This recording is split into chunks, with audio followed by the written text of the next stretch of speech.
It all began so innocently. My wife, Rachel, had always been the life of the party, the kind of person who thrived on attention. She had this magnetic energy that drew people in, and it was one of the things I adored about her. But at some point, her craving for validation began to overstep the boundaries of our marriage. One Saturday night, we were hosting a dinner party, something Rachel absolutely loved.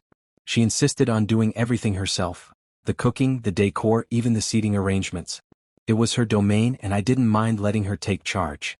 Among the guests were some of her closest friends, including Derek, one of her colleagues from work. I never liked Derek. There was something about him, cocky, smirking, oozing arrogance in every move. But Rachel reassured me, saying, "He's harmless," so I let it go.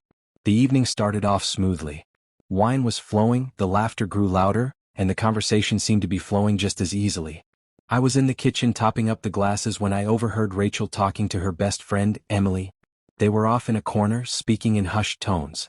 At first I thought nothing of it, but then Rachel's voice dropped into a whisper, and the tone of it caught my attention. "I mean, have you seen Derek?" she said, her voice giddy with excitement. "That man is a god. And let me tell you, Emily, he knows how to use it." She giggled like a teenager and I froze. My heart was pounding in my chest, and my hands suddenly felt cold and clammy. Her words were so jarring, so surreal that I almost couldn't believe them. But then Emily's shocked reaction confirmed my worst fears. "Rachel, are you serious? What about James?" Emily asked, her voice a mix of horror and caution. "Oh, please. James is great, but he's boring, predictable. Derek? Derek is something else. And he's huge. James could never," she said, trailing off with that terrible implication hanging in the air like a dagger aimed at my heart. I could hardly breathe. My wife, the woman I'd spent 10 years building a life with, was openly bragging about her affair in our home, at a party I helped host. It was beyond humiliating. But instead of confronting her in that moment, I took a deep breath, walked back into the kitchen, and tried to think clearly. That night I didn't say a word. I played the role of the perfect host, laughing and joking with everyone, including Derek, while internally I was falling apart. I needed to know the full extent of her betrayal before I acted. Over the next week I became obsessed. I checked her phone records, her emails, anything I could get my hands on. And what I uncovered was worse than I had imagined. Explicit messages, photos, plans to meet up during her work lunches. The evidence was irrefutable. But I wasn't going to confront her just yet. No, I wanted her to truly understand the weight of what she'd done, and I wanted the world to see it too. I planned everything down to the smallest detail. I hired a private investigator to gather solid proof. I found out that Derek was married to Lisa, who had just had their first child. I reached out to Lisa anonymously, sharing everything I knew. She was devastated but thankful for the truth. We decided together that the secrets needed to be exposed, and it had to happen in a way Rachel and Derek couldn't escape. 2 weeks later, Rachel decided to host another dinner party, full of confidence, completely unaware of what was about to unfold. I made sure Derek was invited. He showed up, swaggering in, flashing me that familiar arrogant grin. It took everything in me not to punch him on the spot, but I held back. Timing was everything. Halfway through the evening, I stood up and tapped my glass. "Everyone, can I have your attention?" I said, my voice steady even though my insides were churning. "I want to share something special." Rachel smiled, probably thinking I was about to make some grand romantic gesture. But I wasn't. "The truth is," I continued, "Rachel has always been the light of my life.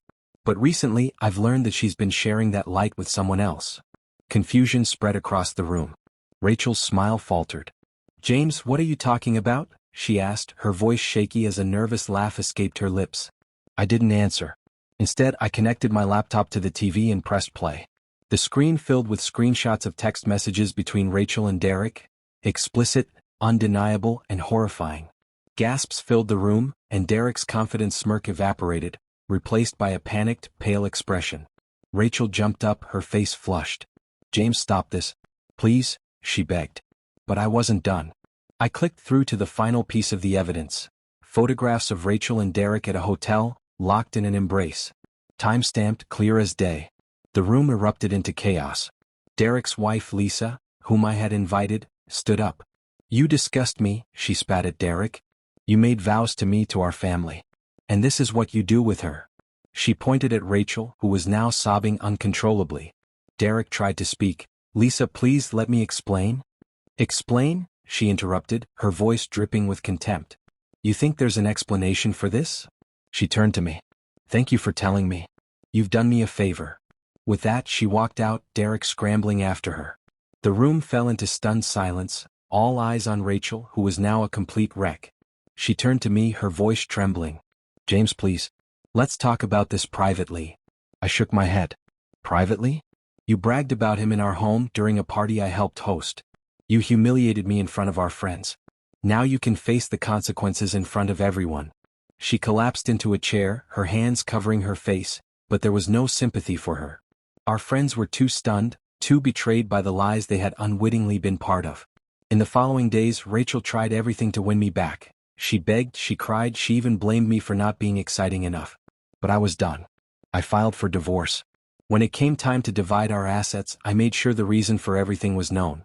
Rachel lost friends, respect, and the life we had built together. Derek didn't fare much better. Lisa took him to the cleaners in their divorce, and the scandal destroyed his career. As for me, I'm moving forward. It's not easy, but there's a strange sense of peace in knowing I stood up for myself, that I refused to be a doormat. While Rachel and Derek try to piece their shattered lives back together, I'm building something better without them.